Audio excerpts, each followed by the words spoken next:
Hello, everyone, and welcome to another episode of the Forge of Freedom podcast. I'm your host, Alex Ooley, and this is episode 143 of the Forge of Freedom.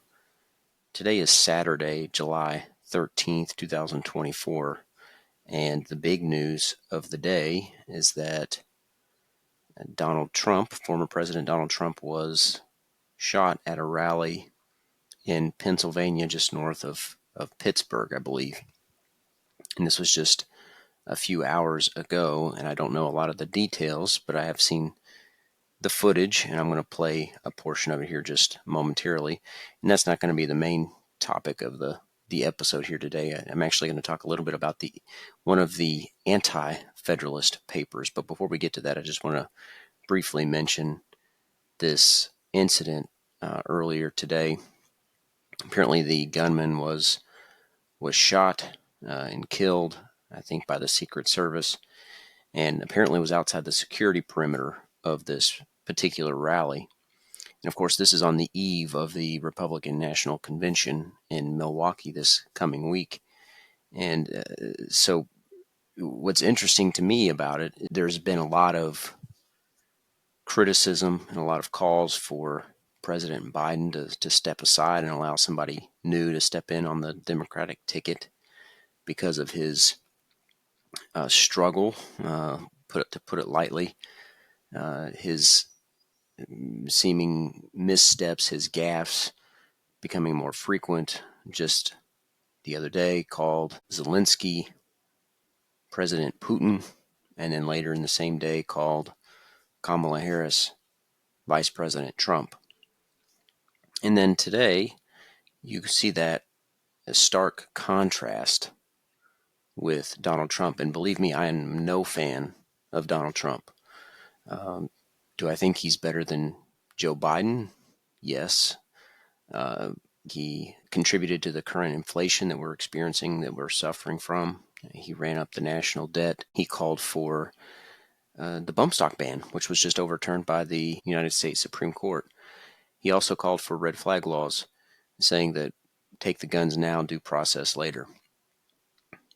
All that being said, I hope that he recovers completely from this attack apparently on his life. And I hope that he recovers from that.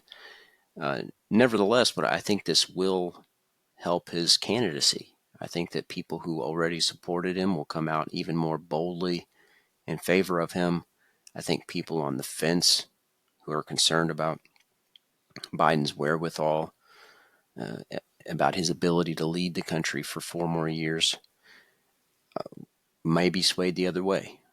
Because frankly, after Trump was shot today, he got up, he had the wherewithal to address the crowd before leaving the stage, and to address the crowd in an emphatic manner, looking like he was saying fight, fight, as he pumped his fist. So I'm just going to show you that short clip here. If you're watching the podcast by video, you can see it. This is on Fox 5 New York YouTube page. I'll, of course, link to it in the show notes. But I'll show you I'm going to show you the moments he was shot, and then I'll skip forward to when he gets up off of the stage. It's a couple of months old, and if you want to really see something that's said, take a look at what happened.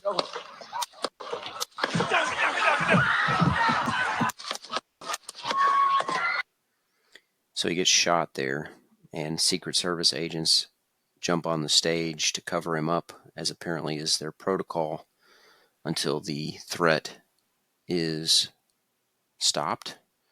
And so a little bit of uncertainty ensues.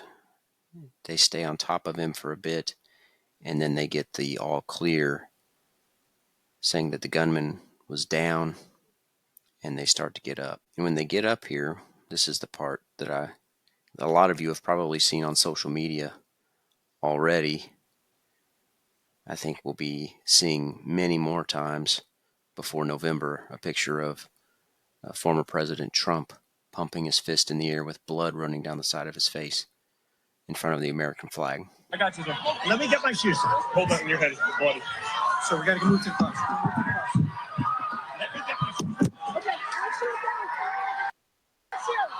And so,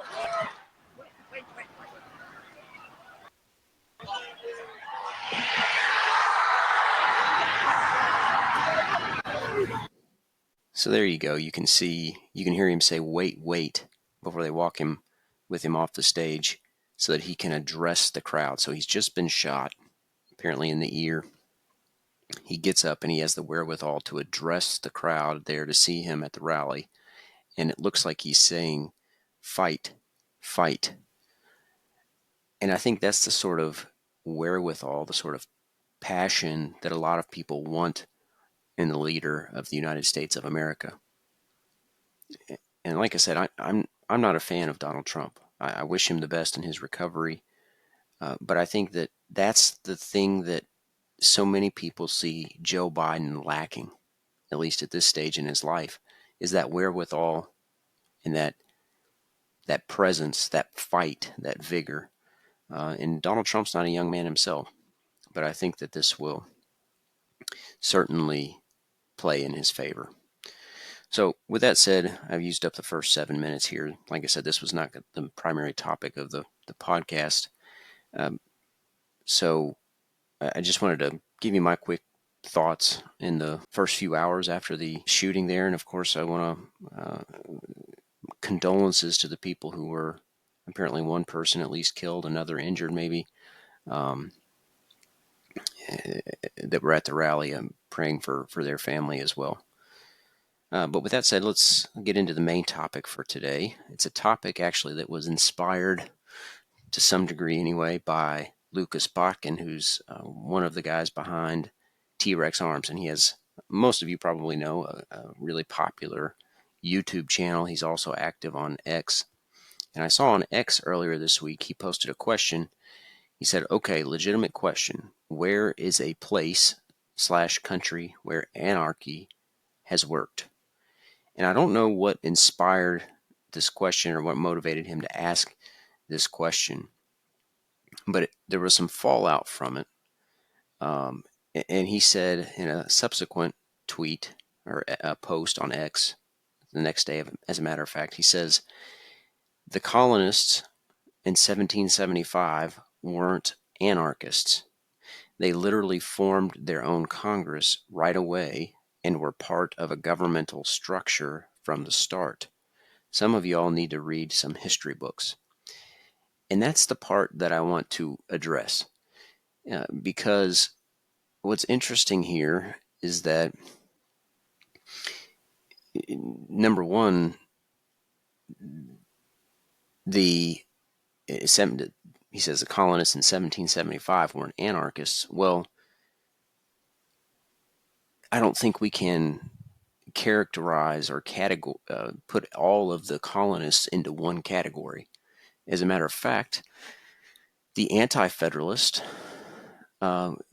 preferred anarchy to the tyranny and despotism of a monarch. And so to that extent, they preferred anarchy. Maybe they didn't believe that anarchy was at least some of them didn't believe that anarchy was the ideal, but at least that it was better than living under tyranny. So this statement, I think, it had some fallout, some flack, but Sterling Reese for Elmore County Sheriff, it's Sterling Reese, at Sterling Reese on X, he pointed to Anti-Federalist number 6, which I think is an excellent article to read. It's called The Hobgoblins of Anarchy. And so I'm going to share that with you here. And I share this with you because remember, going back all the way back to episode 5 of The Forge of Freedom, when I talked about the Bill of Rights, the Bill of Rights was, of course, adopted in 1791 after the revolution, after the country operated under the Articles of Confederation for a time. But the Bill of Rights, that's the best part of what we have today as part of the Constitution. Of course, they were the first 10 amendments to the Constitution. And I talked in more detail about the history there of the Bill of Rights back in episode 5. So I'll certainly link to that in the show notes. Encourage you to go back and listen to that if you haven't already. But the Anti-Federalists were crucial. We would not have a Bill of Rights were it not for the Anti-Federalists. And of course, today, especially if you read many Supreme Court opinions or talk to people about case law or about what was the original meaning or intent of a particular part of the Constitution, most people point to the Federalist Papers, which are important, don't get me wrong, but I think even more important were the Anti-Federalists, because the Anti-Federalists are the ones who insisted that we put these restraints on government in the Bill of Rights. They're the reason that we have any of the Bill of Rights. And Sterling Reese, and I'll share this on my screen. Like I said, he suggested this Anti-Federalist number 6, which I'm going to read here shortly. But he says, saying, quote, they created a Congress, end quote, intentionally ignores all the people who wanted nothing to do with that Congress. It's like saying we elected Biden as if we were all in favor of electing him. That's even more true when it comes to the Constitution. There were Anti-Federalists who opposed its ratification. And as a side note, everything you like about the Constitution was insisted upon by the Anti-Federalists, and every prediction they made about the Constitution enabling a tyrannical government came true. So I don't know. I think that's a little bit of an overstatement, but frankly, not much. I think that a lot of the things that the Anti-Federalists warned about have come true. I don't know about everything, but I think a lot of the things that they didn't foresee happening have also come true. And of course, in ways that they never imagined. So I think it's instructive to go back and look at the warnings that were given by the Anti-Federalists. Of course, the Constitution, and particularly the Bill of Rights, has acted as some restraint on government, but at times, and frankly pretty early on after the Constitution, failed to restrain the government. And I think that we see that slow degradation toward tyranny continue to this day. So anyway, let's get to this Anti-Federalist number 6. Again, it's called the Hobgoblins of Anarchy. And this gets back to the original post by Lucas Botkin about where his anarchy worked, and secondarily, he says none of the colonists were anarchists. So here we go. One of the largest series of Anti-Federalist essays was penned under the pseudonym Sentinel. The Philadelphia Independent Gazetteer ran this 24-essay series between October 5th, 1787 and November 24th, 1788. This selection is from the 11th letter of Sentinel, appearing in the Independent Gazetteer on January 16th, 1788. The evils of anarchy have been portrayed with all the imagery of language in the growing colors of eloquence. The affrighted mind is thence led to clasp the new Constitution as the instrument of deliverance, as the only avenue to safety and happiness. To avoid the possible and transitory evils of one extreme, it is seduced into this certain and permanent misery necessarily attendant on the other. A state of anarchy, from its very nature, can never be of long continuance. The greater its violence, the shorter the duration. Order and security are immediately sought by the distracted people beneath the shelter of equal laws and the salutary restraints of regular government. And if this not be attainable, absolute power is assumed by the one or a few who shall be the most enterprising and successful. If anarchy, therefore, were an inevitable consequence of rejecting the new Constitution, it would be infinitely better to incur it for even then there would be at least a chance of good government rising out of licentiousness. But to rush at once into despotism because there is a bare possibility of anarchy ensuing from the rejection, or from what is yet more visionary, the small delay that would be occasioned by a revision and correction of the proposed system of government, is so superlatively weak, so fatally blind, that it is astonishing any person of common understanding should suffer such an imposition to have the least influence on his judgment. Still more astonishing that so flimsy and deceptive a doctrine should make converts among the enlightened freemen of America, who have so long enjoyed the blessings of liberty. But when I view among such converts men otherwise preeminent, it raises a blush for the weakness of humanity that these, her brightest ornaments, should be so dim-sighted to what is self-evident to most men, that such imbecility of judgment should appear where so much perfection was looked for. This ought to teach us to depend more on our own judgment and the nature of the case than upon the opinions of the greatest and best of men, who, from constitutional infirmities or particular situations, may sometimes view an object through a delusive medium. But the opinions of great men are more frequently the dictates of ambition or private interest. The source of apprehensions of this so much dreaded anarchy would upon investigation be found to arise from the artful suggestions of designing men, and not from a rational probability grounded on the actual state of affairs. The least reflection is sufficient to detect the fallacy, to show that there is no one circumstance to justify the prediction of such an event. On the contrary, a short time will evince, to utter the dismay and confusion of the conspirators, that a perseverance in cramming down their scheme of power upon the freemen of this state, Pennsylvania, will inevitably produce an anarchy destructive of their darling domination, and may kindle a flame prejudicial to their safety. They should be cautious not to trespass too far on the forbearance of freemen when resting their dearest concerns, but prudently retreat from the gathering storm. The other specter that has been raised to terrify and alarm the people out of the exercise of their judgment on this great occasion is the dread of our splitting into separate confederacies or republics that might become rival powers and consequently liable to mutual wars from the usual motives of contention. This is an event still more improbable than the foregoing. It is a presumption unwarranted either by the situation of affairs or the sentiments of the people. No disposition leading to it exists.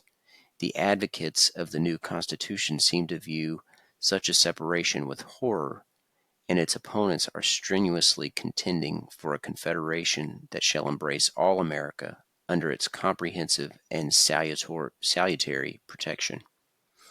This hobgoblin appears to have sprung from the deranged brain of Publius, the Federalist, a New York writer who, mistaking sound for argument, has with Herculean labor accumulated myriads of unmeaning sentences, and mechanically endeavored to force conviction by a torrent of misplaced words. He might have spared his readers the fatigue of wading through his long-winded disquisitions on the direful effects of the contentions of inimical states, as totally inapplicable to the subject he was professedly treating. This writer has devoted much time and wasted more paper in combating chimeras of his own creation. However, for the sake of argument, I will admit that the necessary consequence of rejecting or delaying the establishment of the new Constitution would be the dissolution of the Union, and the institution of even rival and inimical republics. Yet ought such an apprehension, if well founded, to drive us into the fangs of despotism? Infinitely preferable would be occasional wars to such an event. The former, although a severe scourge, is transient in its continuance, and in its operation partial, but a small proportion of the community are exposed to its greatest horrors, and yet fewer experience its greatest evils. The latter is permanent and universal misery, without remission or exemption. As passing clouds obscure for a time the splendor of the sun, so do wars interrupt the welfare of mankind. But despotism is a settled gloom that totally extinguishes happiness. Not a ray of comfort can penetrate to cheer the dejected mind. The goad of power with unabating rigor insists upon the utmost exaction, like a merciless taskmaster. It is continually inflicting the lash, and is never satiated with the feast of unfeeling domination or the most abject servility.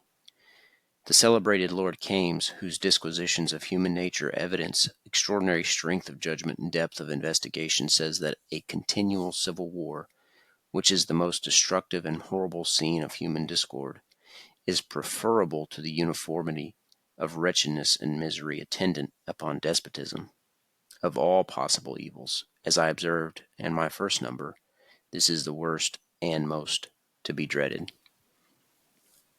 I congratulate my fellow citizens that a good government, the greatest earthly blessing, may be so easily obtained, that our circumstances are so favorable, that nothing but the folly of the conspirators can produce anarchy or civil war, which would presently terminate in their destruction, and the permanent harmony of the state, alone interrupted by their ambitious machinations.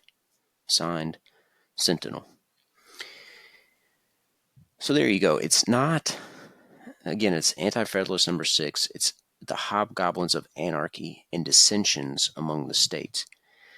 And so it's not a defense of anarchy, but it's a warning not to go headfirst into the new form of government under the Constitution, which was a significant centralization of power from the Articles of Confederation. And what the Anti-Federalists recognized was that it's better to have conflict, transient, unpermanent, short-lived conflict from time to time, than to go headfirst, as Sentinel says in Anti-Federalist number 6, into despotism. And that's what a lot of the Anti-Federalists viewed the rush to the Constitution as, was diving headfirst into despotism. And this was written 3 years before the Bill of Rights was adopted. So I think that letters like this, writing like this, I think is what helped to get us the Bill of Rights, which is the very best part of the Constitution. If there has been any portion of the Constitution that's acted as a restraint on the expansion of government, it's been the Bill of Rights.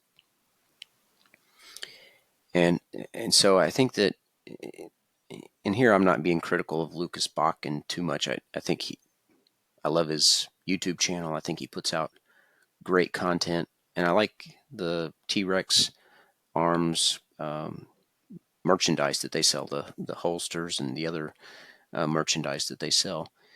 But I think that his question spurred some interesting discussion and some history that's worth remembering. And it's interesting here. There was obviously concern about separate, smaller, more decentralized governments because they were worried about a perpetual civil war. When not too long after the Constitution and the Bill of Rights were adopted, we had a massive civil war from states trying to secede from the Union. So by creating a holistic union under one government, it in fact led to civil war. So the Anti-Federalist saying this hobgoblins, so it's this made up basically fear to get people to assent to the Constitution, they turned out to be correct. And almost the Anti-Federalists were really profoundly prophetic in many ways. So anyway, I know that the writing there is a little bit out of plain English. They wrote in a different style back then, but it's really beautiful writing, incredible imagery, great description. So go back and read it. And of course, it'll be easy to find in the show notes, whether you're watching it on YouTube or finding it by podcast. You can always go to forgeoffreedom.com, where the full show notes are always available as well. But I think too many people forget the Anti-Federalists in their importance for the good in the Constitution.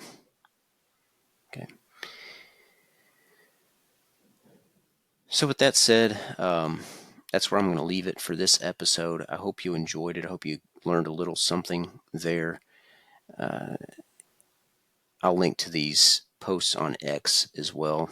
There's also Lucas Botkin also posted about Somalia. He said, if y'all like anarchy so much, go check out Somalia and report back how awesome it is over there. And I put in a pretty lengthy response there, basically saying that I conclude putting forth Somalia as a reason not to have anarchy is a lot like putting forth North Korea as a reason not to have a state. So I go through and talk about why Somalia is not a good example. If you're interested in that, go back and read that. Again, I'm not really defending anarchy. I always want people to question their sort of blind support of government. I mean, let's face it, anarchy is present in small ways everywhere we look.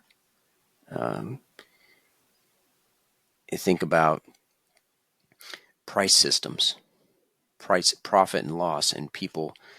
The prices come out of those voluntary transactions just without a leader, without somebody setting the price. Okay, without some dictator about the price. Okay, it's driven by profit and loss, consumption and production. Think about art. It's created without a ruler, without a king. Think about language and the spontaneous development of language without a government. Okay, religion, all sorts of things, really all of the best things in society have come about without a ruler. So anarchy is present in lots of ways, in smaller ways, but there's no anarchic state because anarchy by definition is stateless. So you can't have a nation that is anarchic. But we have government. We have examples of governments throughout history and even today that are horrible, that are evil. And so I think directing our ire toward something that doesn't exist, i.e. anarchy, at least in a organized form, is pointless. And I think it drives people apart. I think what we can get behind is restraining government, restraining the real problem, the present problem, a problem that is actually in existence. And that's a massive government, an overgrown government, an overreaching government, and a government that's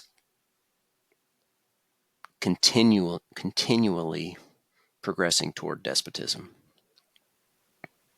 So, as always, if you would, please don't forget to like and subscribe to help us spread the message of freedom. You can always find us on YouTube, Rumble, Facebook, and all the most popular podcast streaming platforms.